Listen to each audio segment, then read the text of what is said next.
এরা 2 দিন হয় নাই ছোট পর্দায় অভিনয় করা শুরু করছে, কিন্তু এদের ভাবসাব দেখলে মনে হয় বলিউড হলিউড কাঁপিয়ে আসছে। এদের ভাব এখন এমন হয়েছে নর্মাল পানি খাইতে পারে না, কারণ এদের ঢোকে ঢোকে দুষ্টু পানি লাগে, খাবারের বদলে লাগে উড়ন্ত গাছের পাতা। হোয়াটসঅ্যাপ গে সিস্টেম প্রত্যয় দেশ যে ইউরোপ আমেরিকার মতো হয়ে গেছে সেটা তাদের না দেখলে জানতাম না। এই যে সম্প্রতি ইলিগেল জিনিস কেনার সঙ্গে জড়িত থাকার প্রমাণ মিলেছে দেশের জনপ্রিয় মুখ সাফা কবির, মুনতাহিনা চৌধুরী টয়া, তানজিন তিশা এবং সঙ্গীত শিল্পী সুনিধি নায়কে। এসব জিনিসের সাথে সম্প্রতি থাকা তার অভিযোগ গ্রেফতার। এক শিক্ষার্থীর ফোন থেকে মিলেছিল দুষ্ট জিনিসের তারকাদের সংযোগ থাকার প্রমাণ। সংবাদ মাধ্যম সূত্র জানিয়েছে ইল্লিগেল প্রোডাক্ট সহ গ্রেফতার হওয়া বিশ্ববিদ্যালয়ের এক পড়ুয়া ছাত্রকে জিজ্ঞাসাবাদের পরে বেরিয়ে আসে সাফা, টয়া, তিশা এবং সুনিধি রয়েছে তথ্য ও প্রমাণ। আমাদের দেশ সেরা ওভার অ্যাক্টিং বিশেষজ্ঞ নায়িকা সাফা কবির বিশ্ববিদ্যালয় এইসব ডিলারদের হোয়াটসঅ্যাপে মেসেজ দিয়ে জিজ্ঞেস করেছে, আমাকে 3টা দিতে পারবা? আমাদের আরেক অভিনেত্রী নামক কাকপিস টয়া এদেরকে সংকেতের মাধ্যমে বলেছিল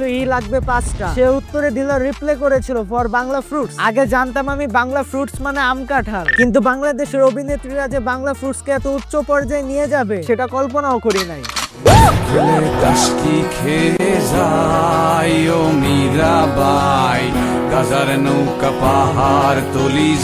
কিন্তু এখানে যদি সানেরা বিনতে কামাল থাকতো বিষয়টা আরেকটু জমে উঠতো, কারণ এর আগে সে শফিকুর রাজের সাথে লিফট 19-20 মার্কা কথা বলে ভাইরাল হয়েছিল। আবার নাটকের জগতের আরেক প্রাক্তন তানজিন তিশা, কোন অশালীন কাজ হলে তার নামটা সেখানে বেশিই থাকে। তানজিন তিশা কি নাটক বাদ দিয়ে এখন আলতু ফালতু কাজ করে বেড়ায়?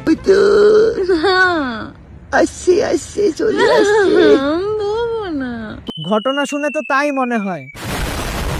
আর টয়ার কথা কি বলবো, সে তো পুরান খেলোয়াড়, সে তো ডাইরেক্ট বলেই ফেলছে সে বিদ্যালয়ের ছেলেকে চেনে না। এই কারণে হয়তো তাদের নতুন নাটক এখন পাওয়া যায় না, সারাদিন বাংলা ফ্রুটস খেয়ে পড়ে থাকে। আসলে দেশে ছোট পর্দার নায়িকাদের জন্ম হওয়ার কথা ছিল ইউরোপে, কিন্তু ভুলবশত হয়তো তাদের জন্ম হয়ে গেছে বাংলাদেশে, আর এর জন্য হয়তো ইউরোপ আমেরিকার মতো কাজকর্ম করে বেড়ায়। এ দেশে থাকলে দেখা যায় এক কাপড়, অন্য দেশে গেলে শরীর থেকে অর্ধেক কাপড় নেমে যায়। যাই হোক, বিশ্ববিদ্যালয় হচ্ছে পড়ালেখার জায়গা, কিন্তু তারা এটাকে প্রেম ভালোবাসা ইল্লিগেল জিনিসের জায়গা বানিয়ে ফেলছে। আর টিএসসির কথা কি বলবো, ভাত পায় না খাইতে, নেশা করতে যায় চোদাইতে।